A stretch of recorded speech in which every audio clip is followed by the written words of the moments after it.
여러분 안녕하십니까? 예. 오늘 아주 귀한 분을 모셨습니다. 전 보건복지부 장관을 역임하셨던 서상목 전 장관님. 지금은 국제사회복지협의회 회장으로 선출이 되셔가지고 지금 세계를 무대로 뛰고 계십니다. 감사합니다. 네, 반갑습니다. 네, 그리고 저와 같이 국회의원 하셨는데 국회의원 3선 국회의원의 당시에 한나라당, 신한국당의 정책의장을 역임하셨고 아웅산 사태 때 순직하신 순국이라고 봐요. 순직하신 서상철 당시 동력자원부 장관의 바로 친동생이시기도 합니다. 네. 그래서 미얀마 사태에 대해서도 아주 많이 알고 계십니다. 그래서 미얀마에도 경제고문, 대통령 경제고문도 하시고 지금 또 활동을 많이 하고 계십니다. 오늘은 특별히 지금 가장 이 문재인 정부의 아킬레스건인 부동산 사태에 대해서 말씀드리도록 하겠습니다. 이 부동산 때문에 지금 온 국민들이 완전히 멘붕 상태인데요. 이거 어떻게 해답이 없겠습니까? 이제 해답을 찾으려면요. 네.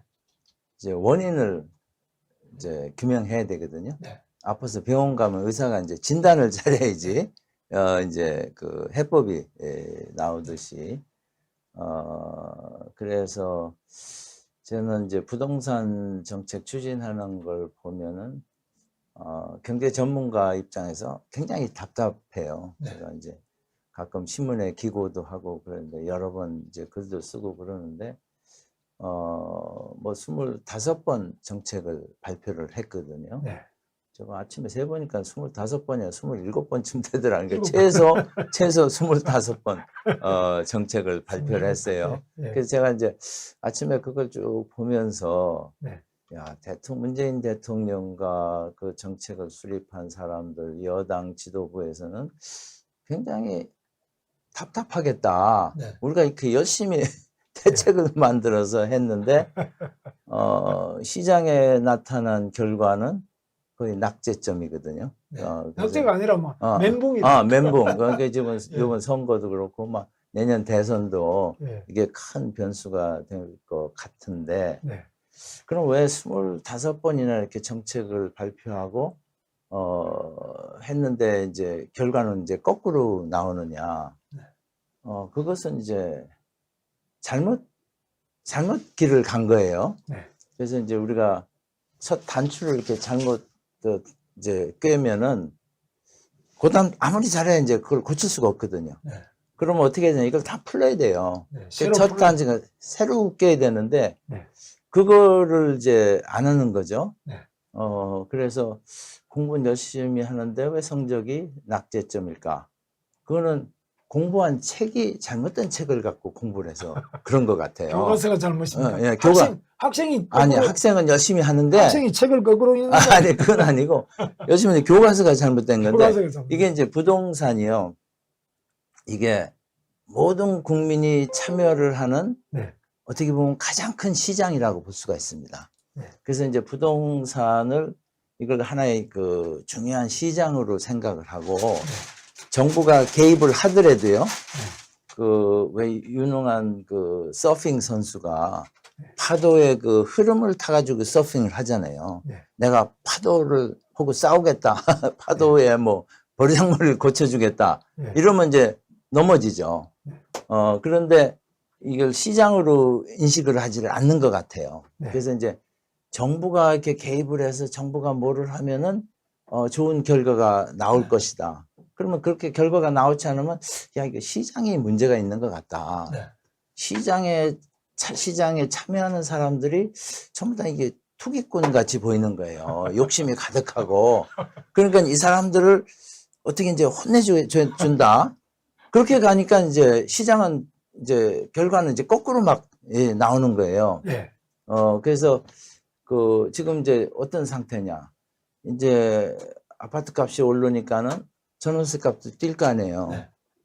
그러니까 이제 집을 소유하지 않은 분들은 집을 소유할 가능성이 점점 이제 낮아지기 때문에 네. 이제 멘붕 상태고. 네. 예를 들어서 뭐 소득은 좀 있어서 그 이제 주택 금융을 받아서 이제 집을 살려고 그러는데 그걸 굉장히 또 조여놨어요. 네. 그리고 이제 15억 이상 되는 아파트나 집을 살려면 아예 주택 금융을 주지 못하게 돼 있어요. 15억 이상 비싼 아파트 사면은 아예 아예 그 금융을 은행에서. 융자를 못 받습니다. 그거는 제1금융만 말하겠죠. 아, 이거 모든 2금융 모든 지금 그 돼 있어요. 다 그러니까 막아버려요. 사채 시장 가면 또 별개지만은 사채 그러니까 빼고 정부가 이제 컨트롤하는 네, 금융 그러니까 이제 네. 그러니까 은행도 지금 그 사람들이 굉장히 좋은 고객인데 네. 그걸 막으니까는 그 실수요자들이 이렇게 자기가 원하는 집을 사기가 굉장히 어렵게 만들었고. 네. 근데 이제 지금 이제 주택을 가지고 있는 분들은 야, 이게 이제 세금을 세게 때리면 네. 이 사람들이 이제 집을 팔아서 집값이 안정되겠다 또 이런 생각을 한 거예요. 네. 그래서 이른바 이제 세금 폭탄. 네. 그러니까 이제 특히 이제 보유세, 종부세 뭐 여기를 해가지고 이제 공시가를 뭐 소위 이제 현실화한다고 해가지고 그러니까 그냥 1년에 그냥 막 50%, 100%씩 그 세금이 오르니까 그 이 부동산 그 소위 보유세라고 그러는 재산세하고 종부세를 네. 이거는 이제 소득이 생기지 않은데 네. 세금을 물리는 거기 때문에 네. 조세 저항이 굉장히 큽니다. 이거는 조세 행정이 아주 기본이에요. 네. 그렇기 때문에 이거를 현실화 하더라도 매년 상승폭을 뭐 10% 미만으로 이렇게 하는데 그런 걸 없이 그냥 공시가 현실화 해가지고 하니까 막 100% 이렇게 이제 공시가 세금이 더 나오거든요. 그러니까 이제 제가 이제 강남에서 오래 살았고 거기 이제 국회의원도 하고 강남갑 국회의원을 네, 했습니다. 네. 그래서 당시 이제 저하고 같이 정치하시는 분들이 지금 다 이제 은퇴해서 네. 이제 이런 그러니까 소득이 별로 없어요. 네. 근데 옛날에는 강남 아파트가 그렇게 비싸지 않았습니다. 네. 제가 1980년에 그 현대 아파트 아주 강변을 바라보는 50평짜리인데 4천만 원에 샀어요. 네. 그러니까는 이제 지금 그게 무슨 40억 건데 뭐 이런 예. 이제 믿기 어려운 40억도 넘을 것 같아요. 근데 여하튼 그런 이제 네. 상황인데 그분들은 한테 이제 엄청난 이제 뭐 몇천만 원 세금을 때리면 난감하죠. 네. 그러니까는 집을 가진 분들은 세금 폭탄 때문에 굉장히 불만이 많고 네. 그러니까 아주 골고루 지금 모든 사람이 전부 다 이렇게 이제 멘붕 상태인 것 같아요. 네. 그러면 이제 이제 이번 대책을 하면서 집을 2개 가진 사람은 아주 죄인같이 지금 취급을 하거든요. 네. 그래서 거기는 그냥 폭탄이 아니고 원자 폭탄을 때린 거예요. 네. 그러니까 그 결과가 이제 시장이 어떻게 반응하냐. 네. 2개, 3개 가진 사람들은 아이고 똘똘한 한 채 가져야 되겠다. 네. 그러니까 지방의 아파트 팔고 서울의 아파트. 서울에서도 변두리 팔고 강남 아파트. 노영민 청와대 비서실장이 그러네요. 청주 거 팔아가지고 강남 거 하나만 가지고. 그러니까 굉장히 똘똘한 네. 선택을 한 겁니다. 네. 그러니까 지금 이제 그 좋은 아파트 값은 더 많이 오르고 네. 그렇지 않아 더 많이 내리고 그래서 이제 소득 분배 5분위 지수라는 게 있는데 부동산 가격을 해서 또 5분위 지수라는 게 있어요. 그러니까 비싼 아파트 20%의 평균가가 가장 싼 아파트 20 평균가인데 이게 자꾸 이제 높아지고 있어요. 네.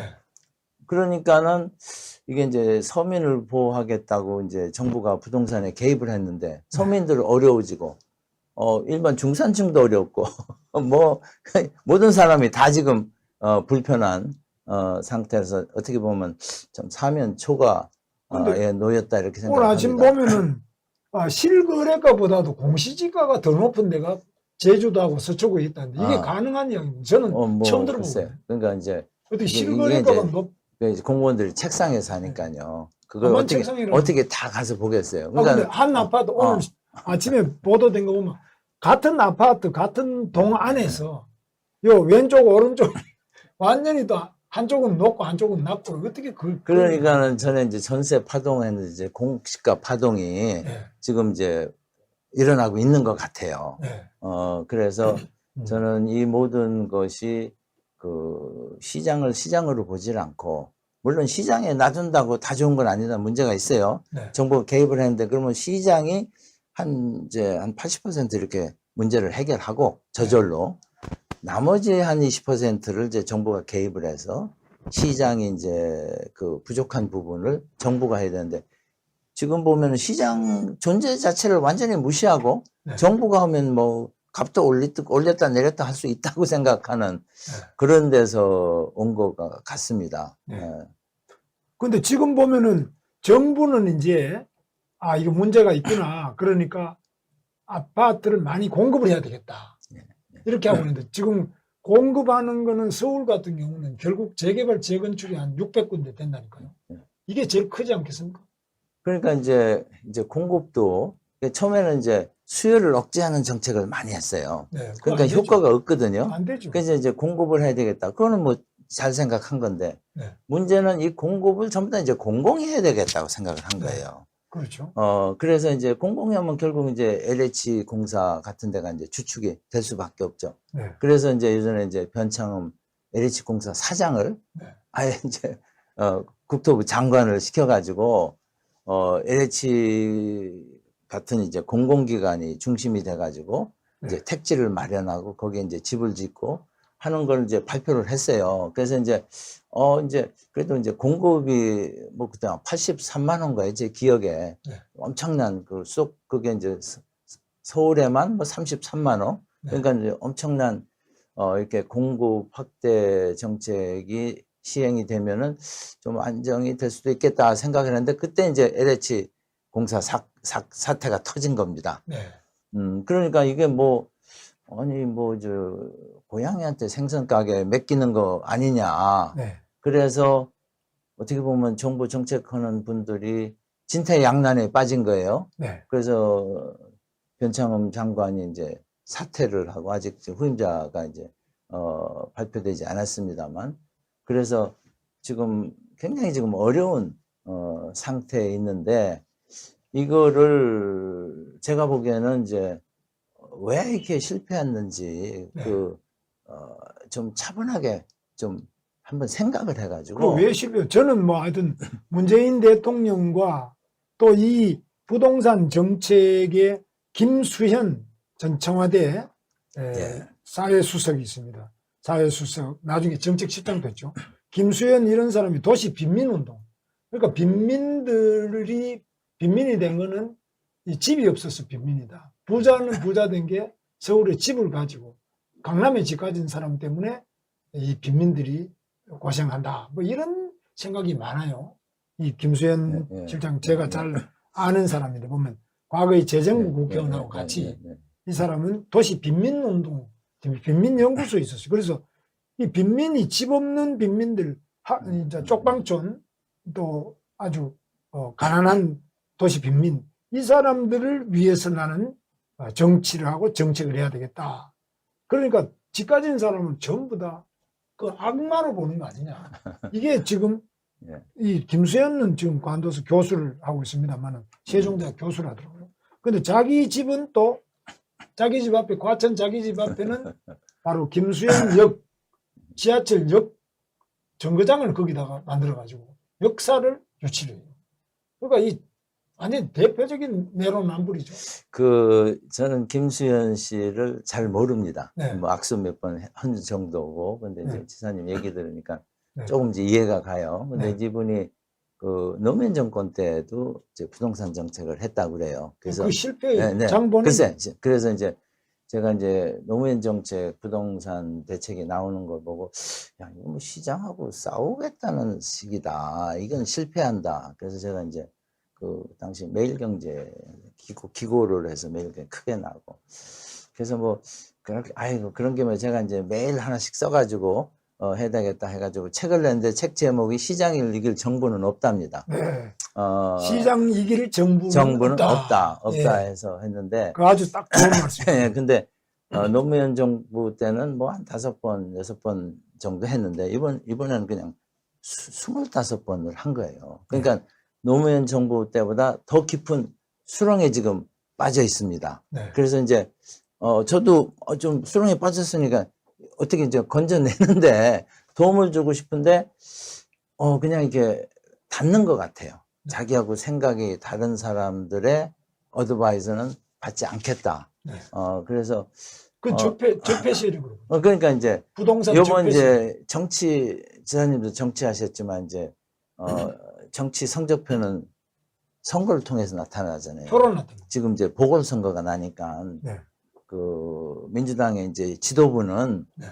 우리 정책이 실패를 했다. 큰일 우리가 났다. 좀 그 잘하겠습니다. 뭐 이런 얘기를 하고 있거든요. 네. 그래서 이제 언론에서 그러면 이제 선거가 끝나면은 정책이 좀 수정되는 거 아니냐. 그러면 이제 그런 얘기가 보도되면 청와대 정책의 수정은 없다. 일관성을 유지한다. 네. 그리고 얼마 전 뭐 사정관계 그런 회의에서 이 부동산 부패를 철저히 막겠다. 네. 뭐 이런 얘기를 대통령이 직접 하시고 그리고 이제 구체적으로 모든 지금 이제 고위공직자만 재산 공개하지 않습니까? 네. 그러니까 모든 공직자, 거기에는 이제 공공기관까지 LH 공공기관까지 다 포함돼서 모든 사람의 재산을 공개를 하게 하고 그 사람 재산 변동 사항을 세밀하게 체크를 해가지고 네. 뭐 좀 잘못된 거 있으면은 혼내주겠다, 처벌하겠다 이거예요. 네.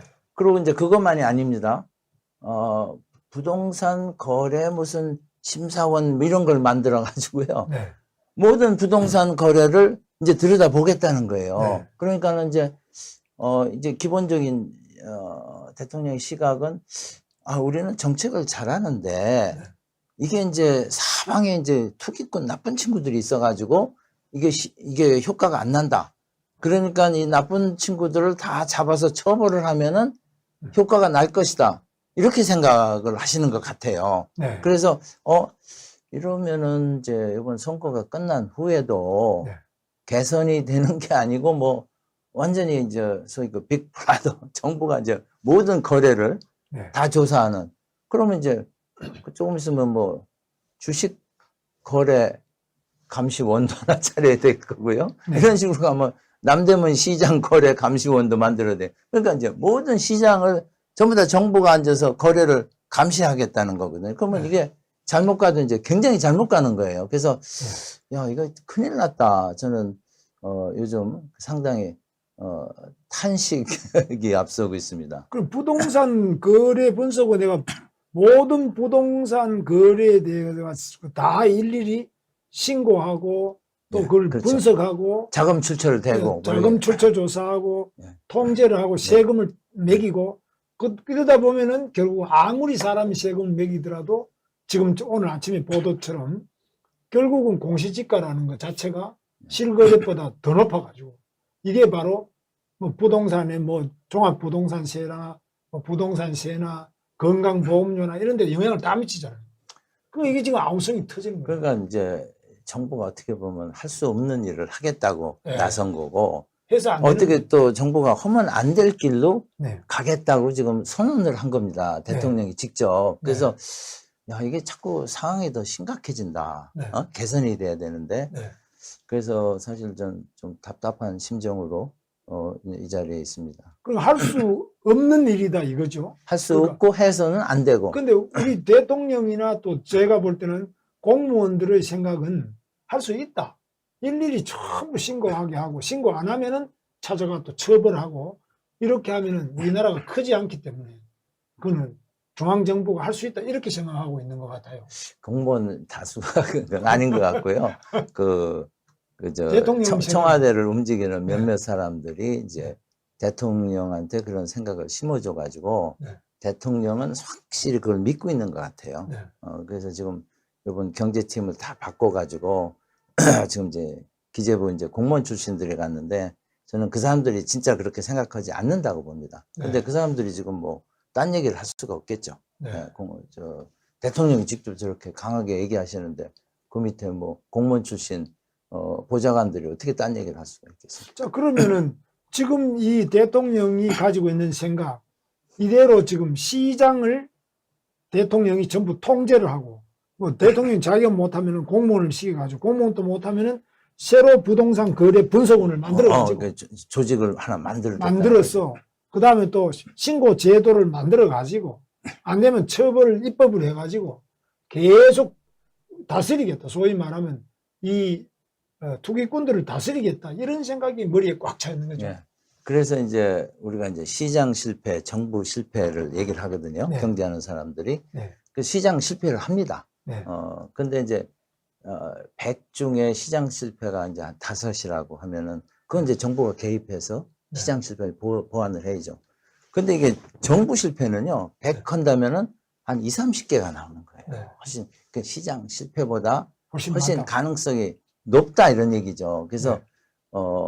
정부가 이제 개입을 전혀 하지 말라는 게 아니고 네. 시장의 흐름을 봐가지고 도저히 이건 정부가 개입을 해야 되는 건 상당히 신중하게 선별적으로 개입을 해야 되는데 지금 특히 이제 부동산 정책에서는 정부가 개입을 해서 효과가 없는 네. 또 해서는 안 될 이런 데를 그냥 막 개입하겠다고 나서니까는 네. 이게 뭐 효과도 안 나고 안 나는 게 아니고 거꾸로 나고 많은 사람한테 고통을 주는 거예요. 네. 그러니까 이제 어려운 사람, 집 없는 사람은 전세 파동으로 해서 고통을 주고 그리고 이제 집값이 오르면 전월세 값이 오르게 돼 있습니다. 네. 그리고 세금 폭탄 때리잖아요. 그럼 이 사람은 그 전세 월세 주면 거기다 전가를 시켜요. 네. 그게 경제의 원리거든요. 네. 그러니까는 그런 원리를 완전히 무시하고 어려운 분들을 보호한다고 정책을 피는데 결과는 반대로 나는 거죠. 이게 마치 그거하고 똑같습니다. 왜 정부 들어오면서 최저임금 10,000원 하겠다고 네. 해서 왕창 올렸잖아요. 네. 그러면 그 사람들이 나아져야 되는데 그 사람들 일자리가 없어져 버려요. 네. 그러면 이제 저희가 소득 분배 자료를 하면은 이 정부가 최저임금을 많이 올려서 보호하겠다는 가장 어려운 분들이 생활이 더 어려워진 거예요. 네. 아직 일자리가 없어진 거예요. 네. 주 52시간도 마찬가지. 이거 뭐 기업가가 근로자를 52시간 장시간 일하게 해서 착취하는 거 아니냐. 52시간 했습니다.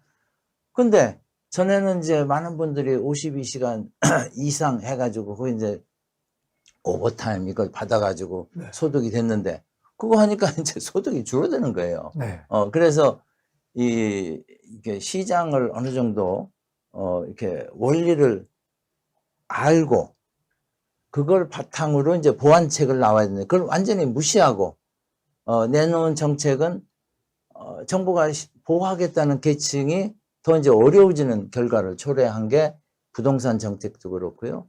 최저임금도 그렇고 주 52시간도 그렇습니다. 네. 그래서 이게 그래서 제가 이제 이분들이 경제학 공부를 좀 하셔야 되겠다. 그리고 경제학도 사회주의 경제학이 아니고 시장 경제학. 왜냐면 우리나라가 사회주의 경제 체제가 아니잖아요. 네. 시장 경제 체제입니다. 그리고 우리가 이제 그 수출로 먹고 사는 나라거든요. 네. 수출 누가 합니까? 개인 기업이 하는 거예요. 개인 기업이. 근데 이제 이분들의 정책을 이제 지금 주도하는 분들의 생각은 이게 시장도 좀 못 믿겠다. 정부가서 시장의 흐름을 바꿔야 되겠다 이런 생각을 하고 그리고 기업도 이게 욕심 많은 친구들 아니냐. 네. 그래서 이제 특히 대기업들 그래서 이제 뭔가 요즘에 이제 경제 3법 네. 그 대기업 대주주들의 이제 의결권을 제한하는 뭐 이런 거를 상당히 서슴지 않고 하고 그걸 굉장히 잘한다고 생각하는데 기업 활동이 위축되면은 누가 피해를 보느냐? 어려운 분들이 피해를 봅니다. 그렇죠. 그래서 경제 대공황 때 어려운 사람이 보는 거예요. 부자들은 대공황이요. 혹은 뭐 하나 다 먹고 살 거 있어요. 네. 예. 그래서 미국에서도 경제 대공황 때 그 큰 집들, 부잣집 집들은 값이 떨어지질 않았대요. 네. 그래서 한국도 마찬가지입니다. 그래서 네. 이게 부자를 때리면은 가난한 사람이 득본다고 생각하면 그게 아닌 거예요. 부자가 어려워지면 그 피해를 가난한 사람이 더 많이 봐요. 그래서 이게 이제 시장 경제인데 네. 그 원리를 모르고서 이제 그 정의감 뭐 이런 거에 이제 앞서가지고 어려운 사람 보호한다, 서민 보호한다고 정책을 하니까는 결과는 이제 거꾸로 나타나는 거죠. 네. 그 어떻습니까? 그 프랑스 대혁명 때 뭐 로베스피에르가 그런 예. 적이 있다고 그랬습니다. 그 미제스라고 이제 자유주의 경제학의 네. 테두 같은 네. 그 오스트리아 경제학 때 그분 이제 책에 나오는 얘기인데요. 미제스. 네. 그래서 이제 그 로베스피에르가 이제 프랑스 혁명 때 이제 실권자입니다. 네. 그 이제 혁명이 나니까 사회가 혼란해지지 않겠어요. 네. 그러니까 이제 뭐 여러 가지 값이 올랐겠죠. 네. 근데 이제 우유 값이 오르는데 우유는 그 갓난 애기들이 먹는 거 아니에요. 네. 야, 내가 이거는 막아야 돼. 네. 아이고 뭐 좋은 의도는 좋은데. 야, 그러면 우유값 반으로 내려. 네. 왜 2배로 올렸어? 네. 근데 내가 명령을 내는데 이걸 어기는 친구는 단두대에서 이제 모가지 자를 거야. 예. 그래서 몇몇 모가지를 쳤어요. 네. 그때는 우유가 값이 2배가 아니라 4배가 뛴 거예요. 네. 아니, 왜 4배가 뛰었어? 아니, 사료값은 올리는데 우유값은 내리라고 그러면은, 네. 아니, 손해나느니 나는 우유 생산을 안 하겠다. 해가지고 목적으로 우유 생산 안 해버린 거예요. 아니, 우유. 그러니까, 예, 그러니까 4배가 떴죠. 네.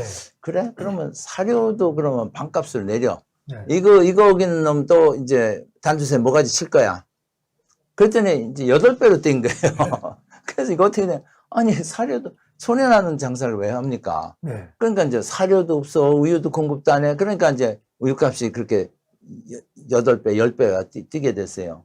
그래서 결국은 꼭 이것 때문이 아니고 여러 가지 정치적인 이유 더해가지고 네. 로베스피에르가 자기가 뭐 몇천 명을 단두대서 목을 쳤어요. 네. 그러고서 자기 스스로 이제 단두대에 가서 이제 목이 잘려서 이제 치료를 마칩니다. 네. 근데 이 양반이 이제 거기를 갔는데 프랑스 그 파리의 주부들이 저 나쁜 놈, 저 우유값 10배로 올린 나쁜 놈이라고 뒤에서 이제 손가락질을 했다는 거예요. 네. 그래서 그 조금 이제 불쾌하게 들릴지 모르겠지만은 그게 이제 정치 권력으로 시장을 컨트롤할 수가 없어요. 시장은 그래서 아무리 권력이 있어도 시장을 잘 분석을 해가지고 제가 아까 이제 서핑 선수 그러니까 서핑 선수가 파도 흐름을 잘 봐가지고 서프를 타야지 네. 명 선수 아니에요. 네. 야, 파도 내 마음에 안 들어. 파도가 하고 한번 내가 붙어봐야 해서 그러면 고꾸라지죠. 네. 그래서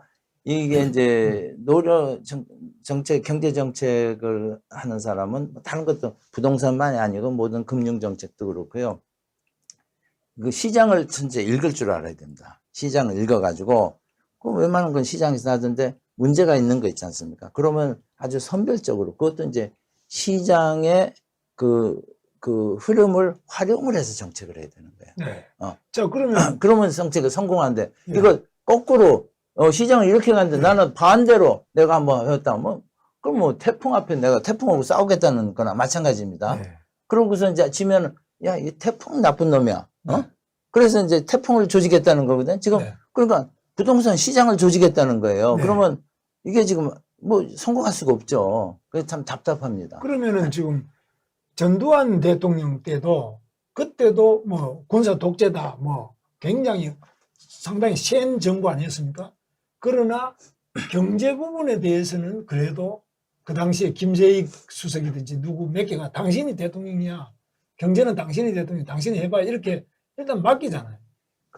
예. 이제 시장에 맡기는 걸 소위 이제 자유주의 경제학이라고 네. 그러고 그 이제 80년대부터 이제 소위 신자유주의가 나왔지 않습니까? 네. 그런데 그 전두환 정권은 과거 어느 정권보다도 그 신자유주의적 경제 정책을 했어요. 그게 뭐 독재가 아니냐. 그 전두환 대통령 생각이라기보다도 저하고 이제 스탠포드에서 경제학을 같이 수학을 했거든요. 김재익 수석이 저보다 김재익 수석이. 1년 먼저 그 스탠포드를 그럼 하셨는데 김재익 수석도 스탠포드 경제학 경제학과. 박사입니다. 우리 저 서상목 네. 회장님도 스탠포드 경제학 제가 이제 박사시죠. 4년을 같이 공부하고 그분은 이제 남도우 씨가 부총리 하실 때 이제 경제 기획국장으로 오셨고 네. 저는 박사학위 끝나고 이제 세계은행 가서 근무를 했는데 네. 여하튼 그때 이제 물가 안정을 하고 그때 국제 수지가 흑자도 아닌데도 불구하고 수입 자유화를 했어요. 네. 그래서 굉장히 경제 원리에 충실한 네. 경제 정책을 했습니다. 네. 그리고 이제 그 다음으로 경제 원리에 충실한 경제 정책을 한 게 김대중 대통령입니다. 네. 그때 이제 외환 위기 때 IMF가 들어가지고 이제 개혁인데 그게 전부 다 이제 소위 신자유주의적 개혁을 한 거예요. 네.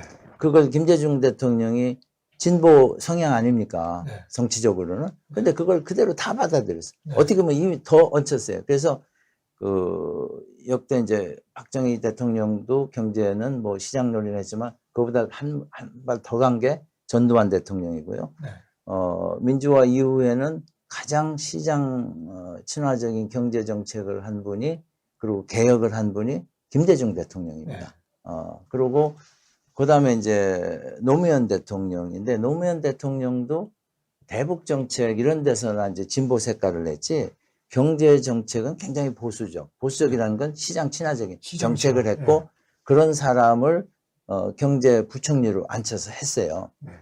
그러니까는 이게 이제 경제 정책이 이게 반시장적으로 간 거는 우리나라 역사상 지금 처음입니다.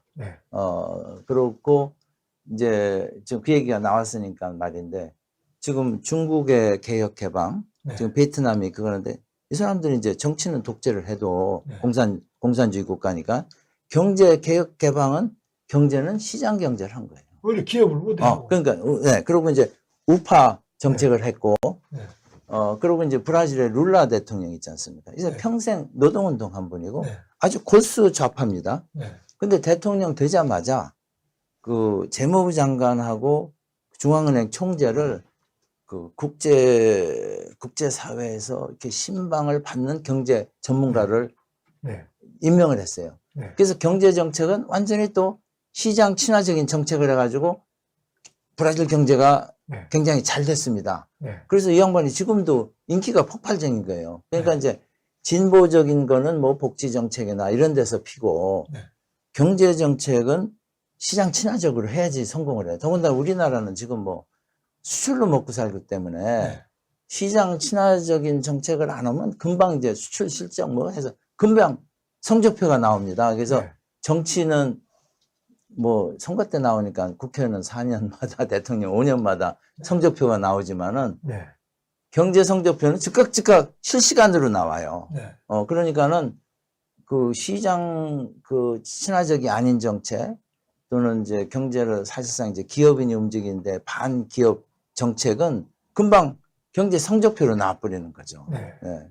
그러니까 이 경제 성적표도 제대로 안 믿고, 통계청장도 오히려 마르크스주의 경제학을 한 사람을 통계청장으로 임명을 했잖아요. 그래서 통계 지표도 바꾸고 이렇게. 그러니까 이제 성적표를 이제 시장이 보내는데 이럴 수가 없다. 이게 이제 성적이 잘못됐다. 그러니까 평가 방식을 새로운 이제 평가 방식을 바꿔서 내 성적이 이렇게 F 학점이 나올 게 아닌데 내가 다시 좀 해서 학점 좀 이게 높게 좀 해봐라, 이런 식이에요. 그러니까 이게 좀 그래서 좀 지금 저기 댓글에 보면요, 이거는 시장에다가 지금 본인들이 주택 정책을 낮추는 게 아니라 아예 주택을 전체적으로 전반적으로 국가가 관리하겠다. 그러니까 주택 자체를 가지지 말고 국가 관리 체제로 가겠다, 이거 아니냐고 묻는 거예요. 아니, 그러면 이제 그게 아예 이제 사회주의 북한 같이 경제면 그게 이제 가능해요. 서서히 그렇게. 그죠. 그러면 근데 우리는 지금 그렇게 가는 게 불가능한 겁니다. 불가능하죠. 그렇게 되면 우리는 이제 다 이제 북한같이 똑같이 다 못 사는 나라가 되는 거예요. 수출도 하지 못하고 이제. 그렇지만은 못 살지만은 평등하다. 그건 그래서 제가 보기에는 지금 정책을 수립하는 그 멤버들이 굉장히 혼란 상태에 있는 것 같아요. 그러니까 이제 젊을 때 이제 시장 문제 있어, 뭐 이제 기업, 대기업도 문제 있어, 이런 걸 있는데, 그렇다고 지금 사회주의 경제 체제로 갈 수도 없고, 그러니까 일종의 족보가 없는 이것도 저것도 하는 이상한 교과서, 그 대표적인 게 소득주도 성장이거든요. 그래서 한국에만은 이상한 교과서를 만들어 가지고 그거를 이제 하는데 시장은 안 받아들이죠, 그거를. 그러니까 근데 이런 제 주변에 이제 제가 이야기를 해보면은 중국 공산당이 하는 모델, 정치는 일당 독재로 가지만, 그러나 언론도 통제를 하지만 경제는 오히려 뭐 대기업도 키우고 뭐 경제는 많이 키우잖아요. 그리고 코로나도 잡고 경제도 많이 발전시켰다. 그러니까 이 문재인 정부가 그런 거를 지향하는 거 아니냐? 아니죠. 전혀 아니죠. 이 중국을 얘기를 하는데 중국이 어디서 베꼈는지 아십니까? 한국 박정희 모델에서 베꼈어요. 등소평 때. 등소평 때. 제가 제 경험을 얘기를 하면은 86년에요. 그때 이제 김만재 씨가 이제 부총리하고 제가 KDI 부원장하고 진념 전 부총리가 그때 이제 창안보를 했습니다. 잠깐만요. 근데 그때는 중국하고 우리하고 국교 관계가 없어요. 네. 그 중국이 그 세계은행을 통해서 네. 그 한국하고 좀 만났으면 좋겠다. 네.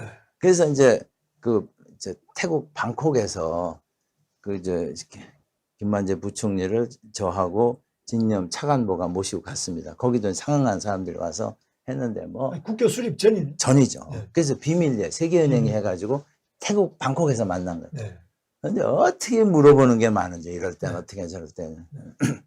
그러고서는 이제 88년 네, 제가 이제 4월에 국회의원이 됐는데 그때 7월인가요? 국회 저를 그 상해에서 그때 주롱지 나중에 수상된 분이 경제통입니다. 이분이 상해 시장을 하면서 네. 그 각 나라의 그 산업 정책 이제 수출 산업을 일으켜야 되는데 이걸 어떻게 해야지 모르는 거예요. 그래서 제가 이제 한국이 어떻게 수출 산업을 일으켰는지 그걸 발표를 했습니다. 거기 네. 가서 제가 최고 인기 스타가 됐어요. 중국에서. 네. 그러니까 이제 자기네 당장 써먹을 수 있으니까요. 그러고서 그때 제가 보니까는 중국의 그 높은 사람들이 박정희 대통령 책을 다 중국말로 번역해서 읽고 있더라고요. 네. 그래서 제가 말씀드리는 건 뭐냐면은 중국이 박정희 모델을 그대로 베낀 겁니다. 네. 그러니까 정치는 독재, 권위주의 체제를 하고 경제는 시장 경제를 해가지고 특히 이제 수출 산업 육성. 그래서 그걸 베껴서 그대로 성공했어요. 네. 그 중국이 규모가 크니까 그래서 지금 이제 중국이 요새는 뭐 해서 한국을 저 아래로 보고 그러는데 완전히 저는 실제로 그때 목격을 한 사람이거든요.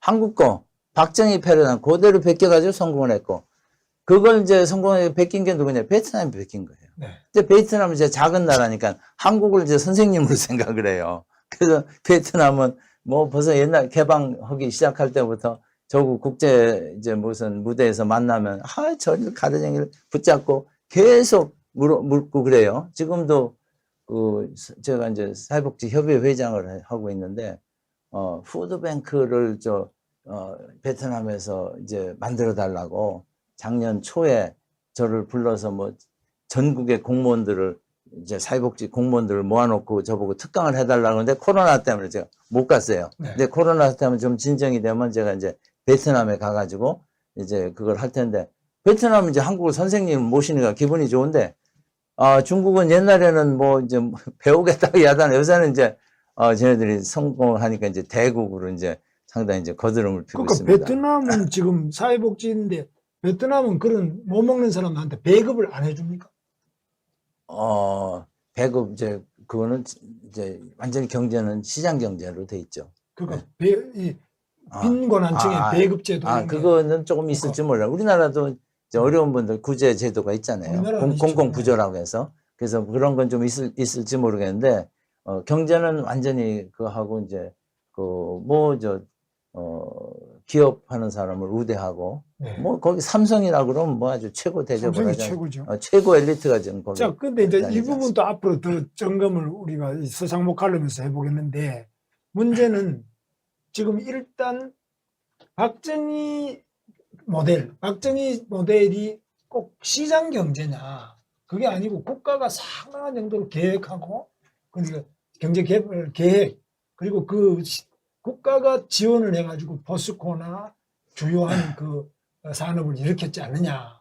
그러니까 시장 경제가 아니지 않느냐. 그러니까 문재인도 그렇게 박정희 모델로 국가가 많이 주도 개입하겠다.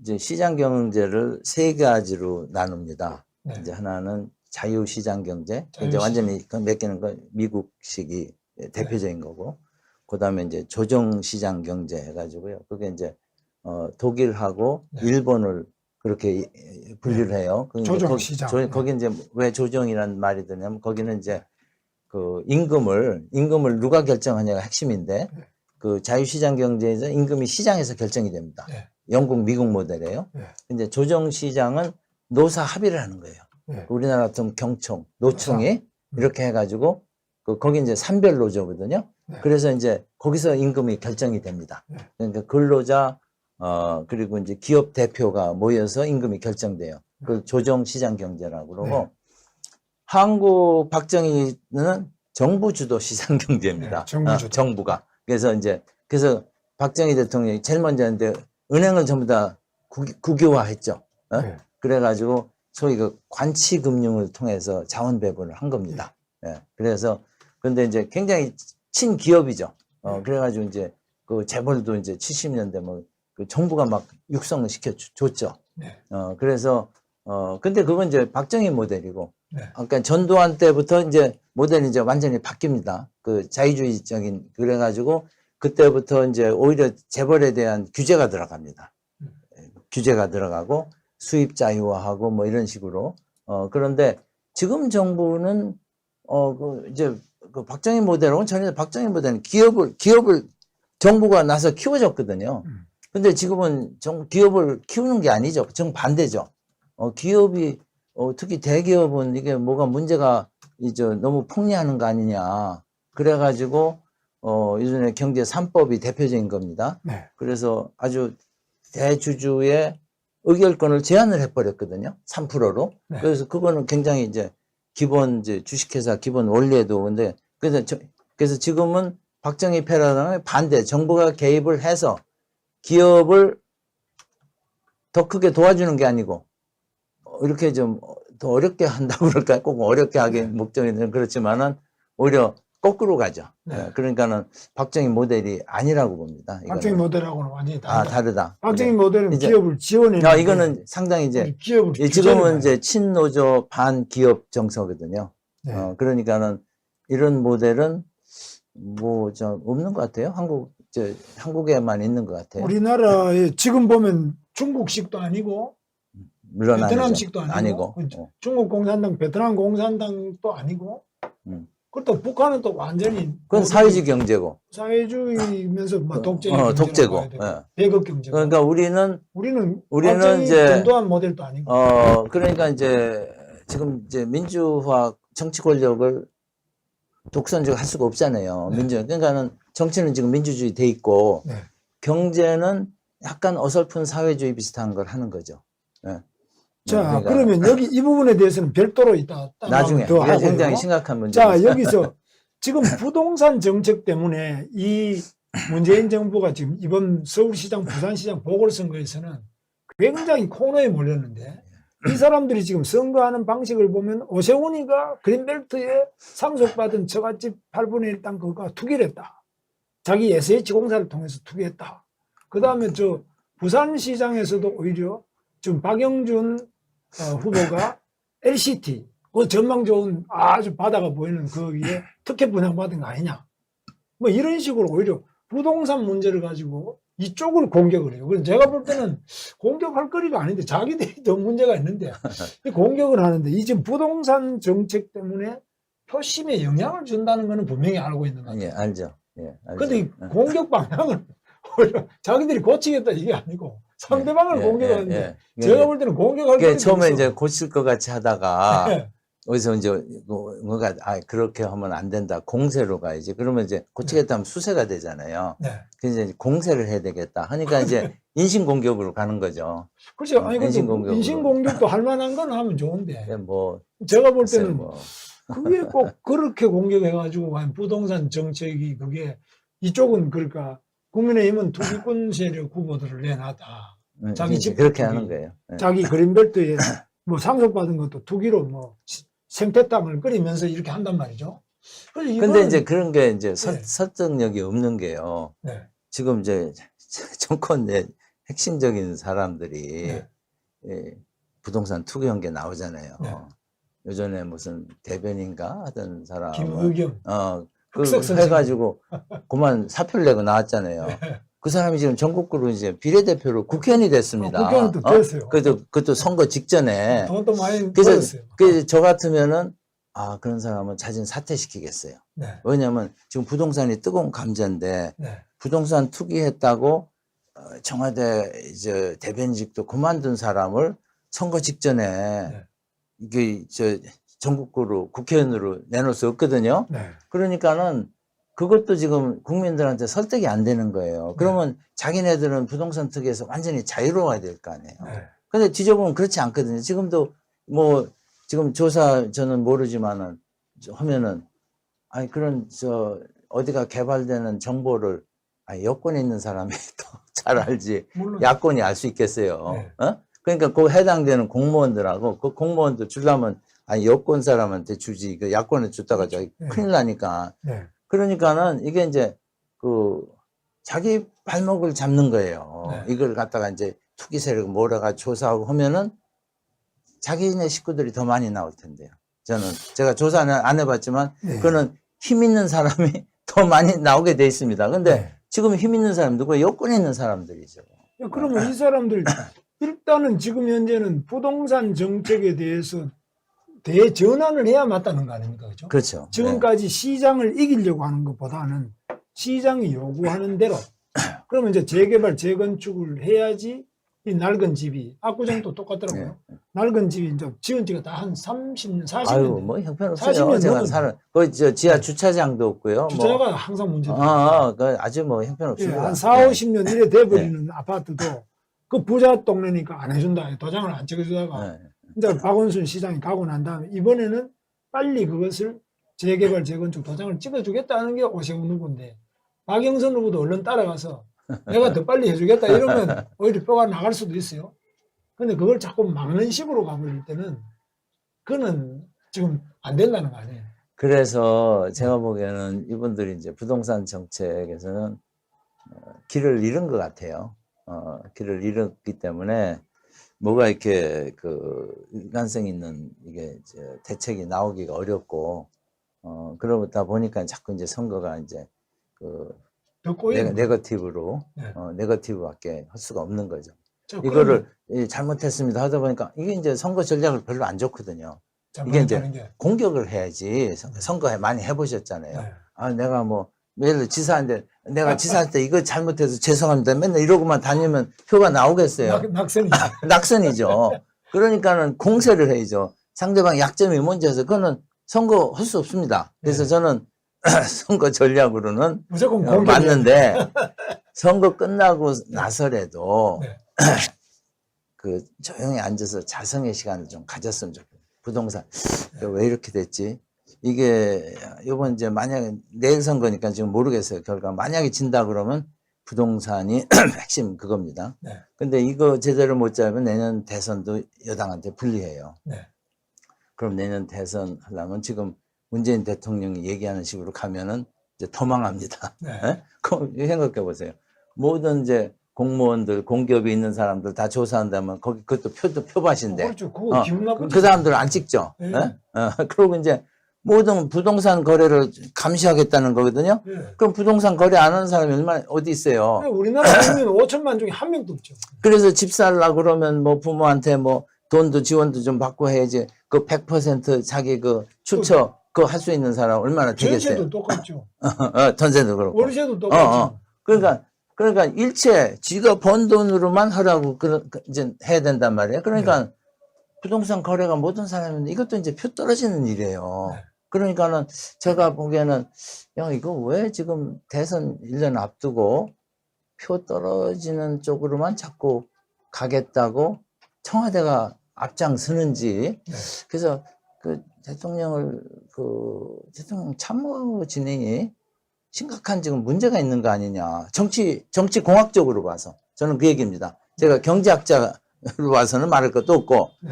제가 이제 정치해본, 선거를 해본 사람 입장에서는, 이거 아닌데, 자꾸 이제 표 떨어지는, 그러니까 경제적으로도 효과가 안 나는, 역효과가 나는 방향, 또 정치적으로도 표가 떨어지는 방향으로 가는 것 같아서, 그게 참 이제 이해가 안 갑니다. 그게 586 운동권들의 이 기득권 세력화돼서 내로남불, 자기는 모르고 남은 규제할 수 있다. 그래서 시장을 규제할 수 있다. 이런 생각 아니겠나. 글쎄요. 그러니까 이제 그분들이 생각이 굉장히 이제 비현실적인 거는 게 자꾸 나타나는 거예요. 이제 자꾸 드러나는 게 드러나는 자기가 거죠. 안 되는 거죠. 그러니까 이게 이제 자기네들끼리 뭐 이렇게 이렇게 얘기해서 토론할 때는 굉장히 멋있는 것 같았는데 네. 이게 내놓으니까 이게 안 맥히는 거예요. 안 맥히는 그 시장에만 안 맥히는 게 아니고 정치적으로도 안 맥히는 거예요. 네. 그래서 이거를 참 누군가 뭐 대통령이면 대통령 측근에 누가 좀 원로라도 누가 얘기를 해줘야 되는데 지금 안 되는 것 같아요. 해도 그걸 받아들이는 시스템이 좀 어려울 거로 보고요. 일단 이번에 보궐선거 끝나면은 이 정책의 부동산 정책에는 일대 시장 중심으로 시장의 요구를 수용하고 겸허히 듣는 쪽으로 바뀌어야 된다는 제가 말씀이에요. 이제 하나는 가능성은 이번 끝내서 만약에 이제 두 군데 선거에서 여당이 이제 패하면은 그것도 네. 큰 표차로 패하면은 다음 대권 주자들 있지 않습니까? 네. 대권 주자들이 치고 나오는 가능성은 있어요. 그러니까 네. 부동산 정책을 제가 말하는 방향으로 완전히 바꿔야 된다. 네. 이렇게 치고 나오면은 정책이 좀 달라질 수가 있고 하는데 그건 모르겠습니다. 네. 그걸 한번 다시 기대를 해보고 지금 부동산 때문에 문재인 정부 또 지금 선거를 하고 있는 후보들도 멘붕이 돼서 지금 엉뚱한 공격을 하고 있지만 더 문제는 그 피해자 일반 서민들 우리나라 부동산 관계없는 국민이 한 사람도 없다고 봅니다. 이 많은 사람들이 모두 멘붕 상태에 빠져서 앞으로 저한테도 질문이 많습니다. 예. 자, 그러면 집을 어디다가 사야 되느냐? 앞으로 사지 말아야 되느냐? 지금 어떻게 해야 되느냐? 그리고 어떤 사람은 뭐 나는 집은 안 사고 아주 캠핑카 같은 거 사가 그 안에서 산다. 이런 젊은이도 있고 나는 아예 포기했다. 뭐 집 자체는 포기해버렸다 이런 게 있는데 앞으로 집값은 어떻게 보십니까? 이 서울의 집값이 저는요 네. 지금 엄청 올랐어요. 네. 그래서 앞으로는 그렇게 많이 오르지 않을 거라고 봅니다. 왜냐 가격이라는 거요 네. 한없이 올라갈 수가 없거든요. 네. 안 올라간다. 네, 아니 안 올라가는 게 아니고 그렇게 많이 올라가지는 않을 것이다. 네. 그런데 이제 이게 사실은 떨어져야 돼요. 적정 가격 이상으로 올랐거든요. 네. 인구도 줄었어요. 떨어져야 되는데 네. 근데 이제 이 부동산 값이라는 게 한번 올라가면 떨어지질 않아요. 네. 그래서 떨어지지 않을지는 몰라도 그렇게 많이 오르지는 않을 것이다. 저는 그렇게 생각해요. 이유는 이미 많이 올랐기 때문에. 네. 서울도 별로 안 올라갈 거예요. 많이 그렇죠. 그리고 지금 이제 부동산 가격이 워낙 많이 올랐기 때문에 정부가 이걸 전부 다 이제 정부가 공공 방식으로 개발을 할 생각을 하지 말고요. 네. 물론 공공도 어느 정도 하고 이제 민간 인센티브가 생겼어요. 네. 근데 그러려면은 뭘 해야 되느냐? 분양가 상한제 없애야 돼요. 분양가 상한제 없애고 네. 그리고 재건축에 대한 지나친 규제 있지 않습니까? 이걸 네. 현실적으로 좀 풀어주고 네. 그러면서 지금 이제 LH 사건의 이제 핵심은 정부가 가진 땅에다 하면은 땅 투기가 안 생기죠. 네.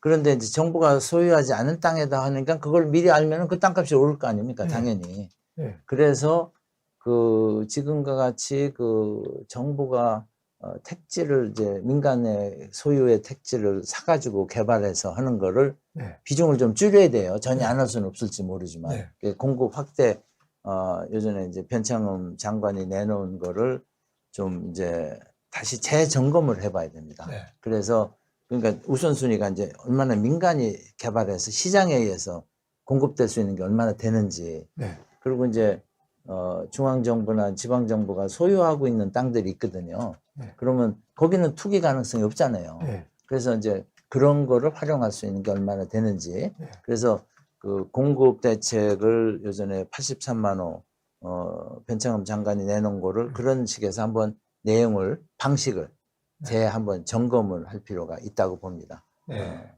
케이스강님 감사합니다. 그래서 지금 앞으로 규제 분양가 상한제도 폐지하고 재개발 규제도 완화하고 또 민간이 주도할 수 있는 거는 민간의 역할을 강화해 줘야지 네, 정부와 그렇죠. 공공이 꼭 다 해야 된다. 이런 생각은 좀 줄여야 된다. 그리고 정부나 공공이 소유하고 있는 그 땅도 오히려 민간에다가도 좀 내주기도 하고. 그렇게 하고 뭐 공공이 꼭 하려면 그 땅에서 공공이 직접 개발하면 됩니다. 뭐 LH 공사. 저는 이분들은 공공이 하는 걸 좋아하니까 그거는 공공이 하게 놔둬야 될 것 같아요. 근데 민간 땅까지 전부 다 건설대 같으면 사들여가지고 LH가 막 수용하고 수용하면서 막 저항이 일어나고 그 땅을 값싸게 수용해가 폭리를 취해서 또 LH가 자기 적자도 메꾸고 그 정보를 이제 사진을 갖고 있는 사람은 땅을 사면 돈을 버니까. 그렇죠. 이번 이제 그 LH 사태가 이제 그거거든요. 그거죠. 사전 정보를 알아가지고 미리 땅 사는 거거든요. 그런 예. 거죠. 예. 이런 부분에 대해서 좀 정책적으로 접근해야 된다. 우리 서장목 장관님은 실제로 KDI의 부원장 하시면서 스탠포드 경제학 박사로서 매우 합리적인 정책을 말씀하시고 있기 때문에 또 실제로 이 집권당의 정책의장도 해보시고 복지부 장관도 해보시고 지금은 세계 복지협의회 회장도 하고 있습니다. 그래서 국제복지협의회 회장도 하고 계신데 이런 부분에서 앞으로 제가 모셔서 또 듣고 지금 여러분이 서상목 칼럼 이렇게 쳐보시면 서상목 칼럼의 균형시대 이렇게 되어 있습니다. 서상목 칼럼에 지금 유튜브로서도 좋은 정책을 말씀하고 계십니다. 저희도 지금 모셔서 말씀을 계속 듣겠습니다만은 서상목 칼럼 균형시대 이렇게 쳐보시면은 좋은 내용이 많이 나와 있습니다. 오늘 아주 좋은 말씀 감사합니다. 예. 네. 감사합니다.